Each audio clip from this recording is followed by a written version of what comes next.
Hola, mi nombre es Jaime Jesús Hernández Vázquez, estudiante de la licenciatura en Contaduría Pública por la Universidad Autónoma de Tlaxcala, y a continuación les voy a presentar lo que son los medios de defensa en materia fiscal. Y bueno, ante un sistema fiscal complejo y un conjunto de leyes fiscales confusas, resulta necesario que el contribuyente cuente con diversos medios de defensa en materia fiscal que le permita enfrentar y resoluciones de las autoridades fiscales. Y bueno, comenzamos con los antecedentes. Entre los antecedentes sobre mecanismos de defensa fiscal en México, podemos hablar de algunos ordenamientos como la Ley Orgánica de Tesorería, la Ley para la Calificación de Infracciones, las leyes fiscales, así como la legislación y jurisprudencia sobre el juicio de amparo, la cual desde 1929 señala que las leyes pueden conceder un recurso medio de defensa para el particular perjudicado. Y bueno, a partir del 1 de enero de 1937 entró en vigor la Ley de Justicia Fiscal, representando el primer paso para crear en México tribunales administrativos para el control de la administración en defensa de la garantía del interés público y los derechos de interés de los particulares. Para 1938, la Ley de Justicia se deroga por el Código Fiscal de la Federación. Se amplía la estructura de competencia del tribunal, así como la regulación del recurso administrativo de revocación. Para el 2002, el Congreso de la Unión aprueba reformas en materia trascendentales, Tribunal Federal de Justicia Fiscal y Administrativa.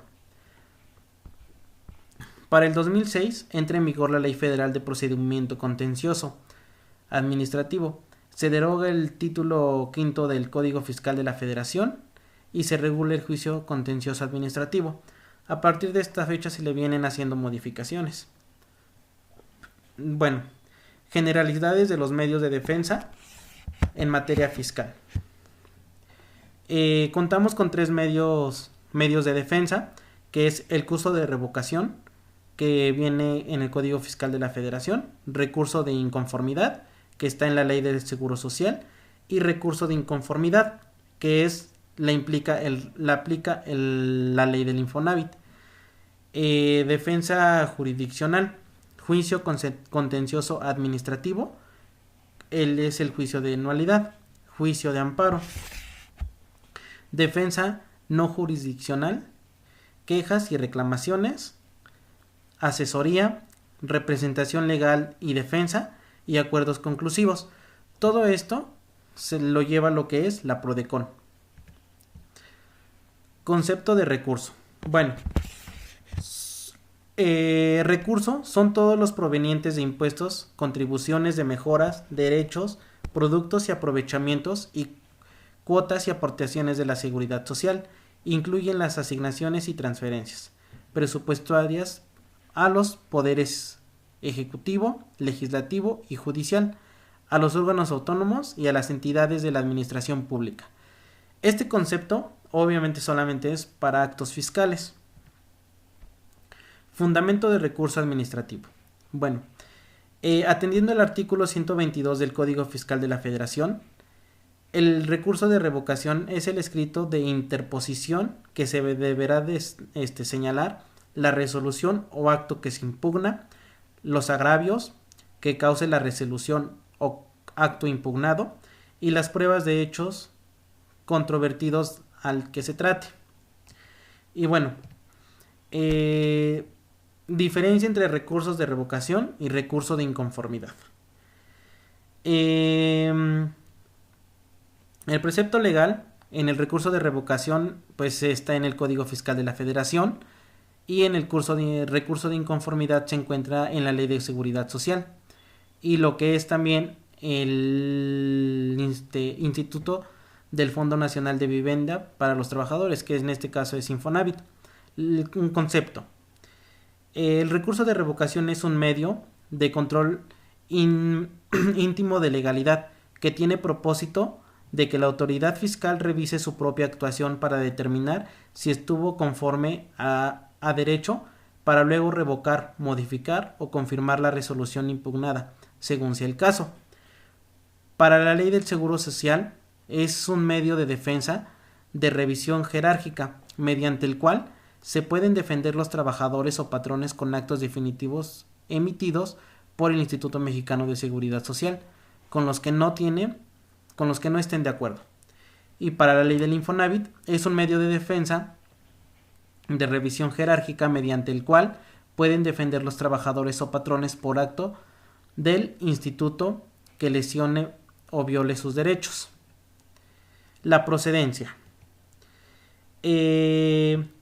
Para el recurso de revocación, procede cuando las resoluciones definitivas dictadas por las autoridades federales que determinen contribuciones, accesorios y aprovechamientos, nieguen la devolución de cantidades que proceda conforme a la ley, dictamen de autoridades aduaneras, causen agravio al particular en materia fiscal, actos por las autoridades fiscales que exijan un pago de créditos fiscales cuando se aleguen con estos se han extinguido o su monto es real o inferior al exigido, se dicten en procedimiento administrativo la ejecución y afecten interés jurídico por los terceros.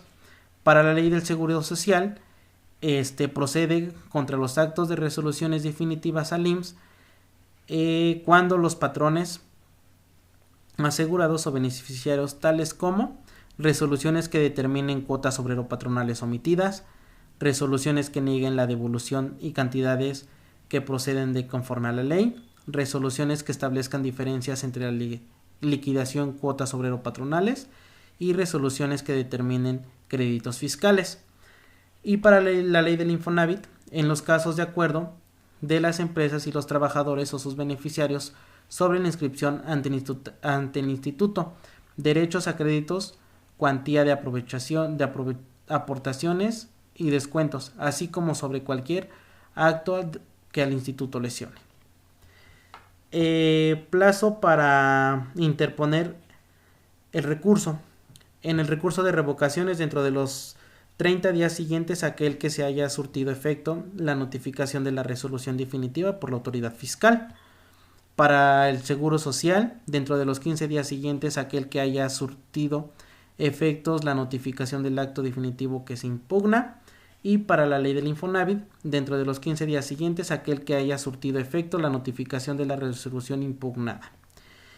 Y pues la autoridad competente para interponer este tipo de recursos en el recurso de revocación es la autoridad que emitió el acto, por ejemplo, la Administración Local Jurídica.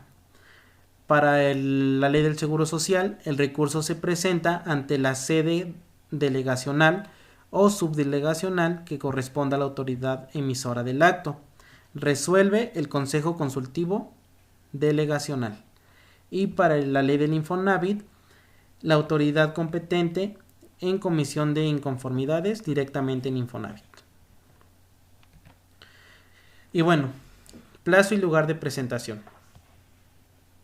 Presentación, en este caso del curso de revocación, a través de buzón tributario. Deberá presentarse dentro de los 30 días siguientes a aquel que surte efecto la notificación.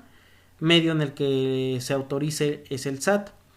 El escrito de interposición podrá enviarse a la autoridad competente en razón del domicilio a la que emitió o ejecutó el acto a través de medios autorizados por el SAT en las reglas de carácter general.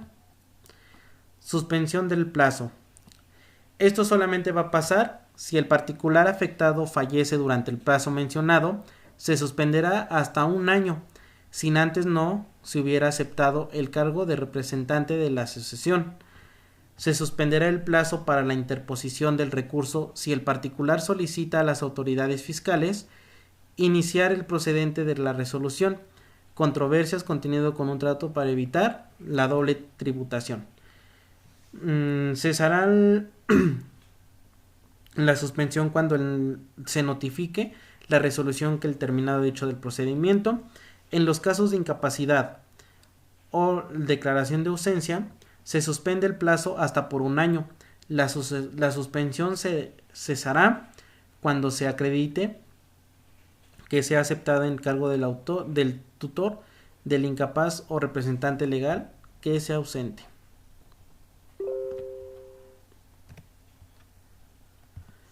Instancia en materia fiscal. Instancia 1. Relacionada con la petición o trámite de recurso de la revocación e inconformidad. Instancia 2. Relacionada con la demanda o querella, juicio de nulidad o amparo. Magistrados.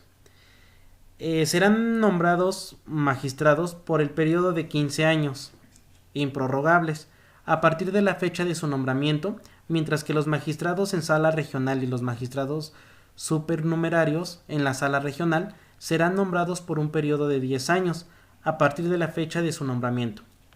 Los requisitos para ser magistrados es ser mexicano por nacimiento y no adquirir otra nacionalidad, estar en pleno goce y ejercicio de sus derechos civiles y políticos, ser mayor de 35 años de edad a la fecha del nombramiento,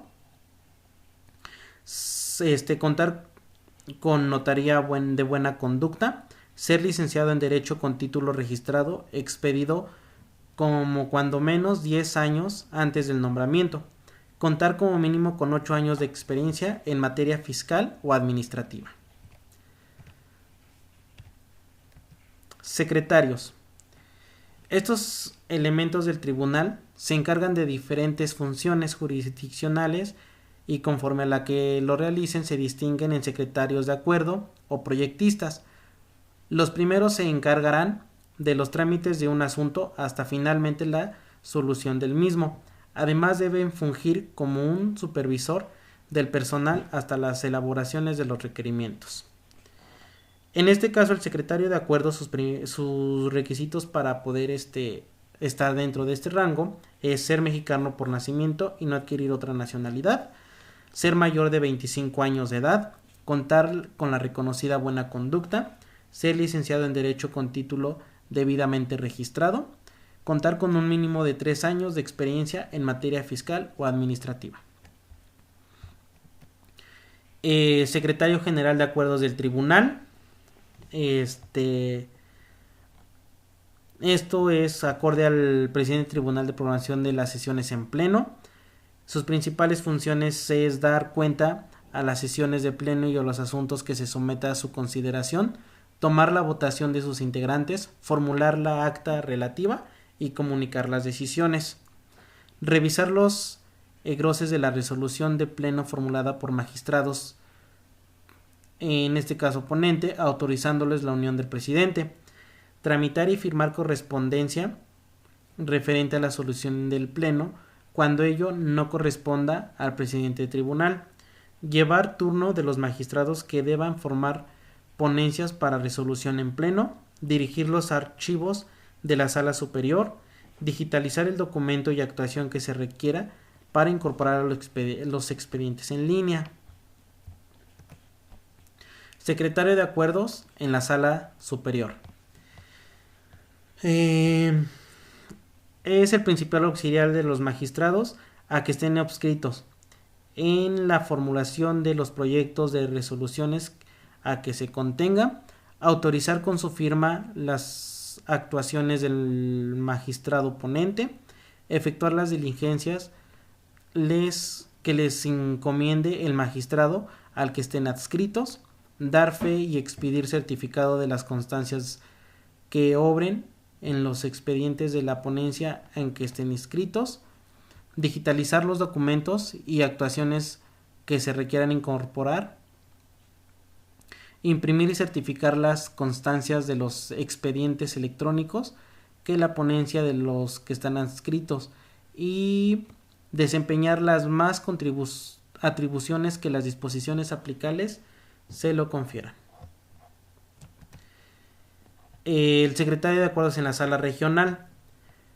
Sus principales funciones también son proyectar los autos y las resoluciones que los indique el magistrado, autorizar con su firma las actuaciones del magistrado instructor y de la Sala Regional, efectuar las diligencias que les encomiendan los magistrados, proyectar las sentencias y engrosarlas en los casos de inconformidad, de los razonamientos jurídicos de los magistrados, dar fe y expedir certificación de la constancia que obren en los expedientes de la sala a la que estén adscritos, digitalizar la documentación y actuaciones que se requiera incorporar en un expediente tramitando en línea, imprimir, certificar las constancias de los expedientes electrónicos, además de las que señalen las disposiciones fiscales aplicables.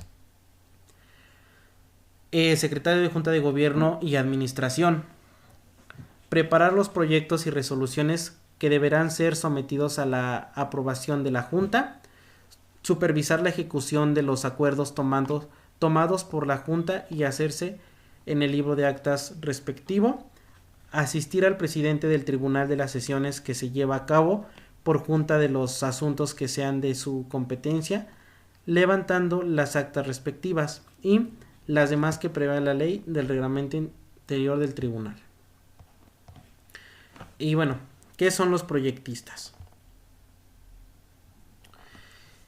Sus principales funciones de los proyectistas son elaborar proyectos de sentencia o resolución en un término señalado por su titular que permita a este último su oportuna revisión, así como acatar de manera inmediata las instrucciones y observaciones hechas por los proyectos. Al aprovecharse estos, el proyectista asentará su firma en cada una de las fojas en que entren en la sentencia. Guardar el debido secreto respecto a los asuntos que son torturados para la elaboración del proyecto. En la elaboración de los proyectos de sentencias o resoluciones consideran que las leyes o disposiciones vigentes aplicables según lo requiera el caso del estudio, atendiendo las constancias de autos, la más y las de que más deriven la ley. Actuarios. Sus principales funciones de un actuario es notificar en el tiempo y forma prescritos por la ley las resoluciones recaídas en los expedientes que para tal efecto les sean turnados, practicar las diligencias que se encomienden y las demás que señalen la ley o los reglamentos anteriores. Sesión en salas. La Sala Superior del Tribunal Federal de Justicia Fiscal y Administrativa se compondrá de 13 magistrados especialmente nombrados para integrarlas, de los cuales 11 ejercerán funciones jurisdiccionales y 2 formarán parte de la Junta de Gobierno y Administración. La Sala Superior del Tribunal actuará en pleno y en 2 sesiones. Los 2 magistrados en Sala Superior que formen parte de la Junta de Gobierno y Administración del Tribunal no integran el pleno de las secciones por el tiempo que dure su encargo en dicha Junta, salvo ciertos casos. El Tribunal tendrá salas regionales con jurisdicción en la circunscripción territorial que se les asigne, integradas por 3 magistrados cada una. Y por último, sesión en pleno. En esta se lleva a cabo elegir entre los magistrados de la Sala Superior al presidente del tribunal, aprobar y someter a consideración del presidente de la República la propuesta por el nombramiento de magistrado del tribunal, aprobar y expedir el reglamento interior del tribunal, expedir el estatuto de carrera, elegir los magistrados en Sala Superior de la Sala Regional que se entrará a Junta de Gobierno y Administración, fijar y cambiar la adscripción de los magistrados de las secciones, designar el secretario general de acuerdos y contralor interno a propuesta del presidente del tribunal, resolver todas aquellas situaciones que sean de interés para el tribunal y cuya resolución no esté encomendada a algún otro de los órganos, establecer, modificar y suspender la jurisprudencia del tribunal, aprobar la tesis y rubros de los procedentes a ordenar sus publicaciones y revistas del tribunal, determinar las salas regionales o especializadas que sean auxiliadas por las salas, así como el número y la cualidad de los asuntos en que se enviarán dichas salas, resolver los juicios con características especiales, incluidos aquellos que sean de competencia especial en las sesiones,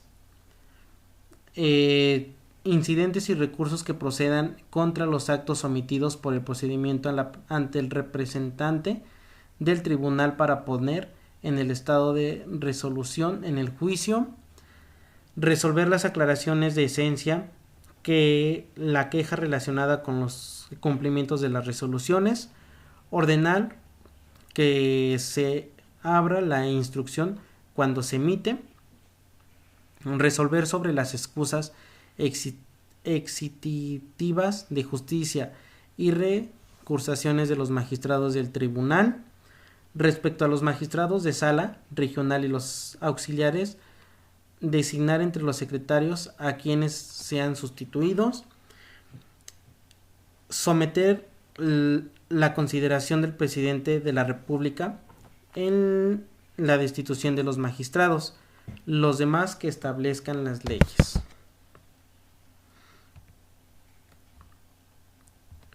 Y bueno, en conclusión, podemos decir que los medios de defensa en materia fiscal son un tema que surgió a partir de a mediados del siglo XX. Además, estos se dividen en jurisdiccional y no jurisdiccionales, dentro de los que los jurisdiccionales encontramos el recurso de revocación, y este está regido por el Código Fiscal de la Federación, pero de la mano vienen los recursos de inconformidad tanto del IMSS como del Infonavit. Se identificaron en el curso de revocación es un medio de defensa administrativo y que también se considera una forma de autocontrol de la legislación de los actos y resoluciones de la misma en la materia fiscal. Gracias.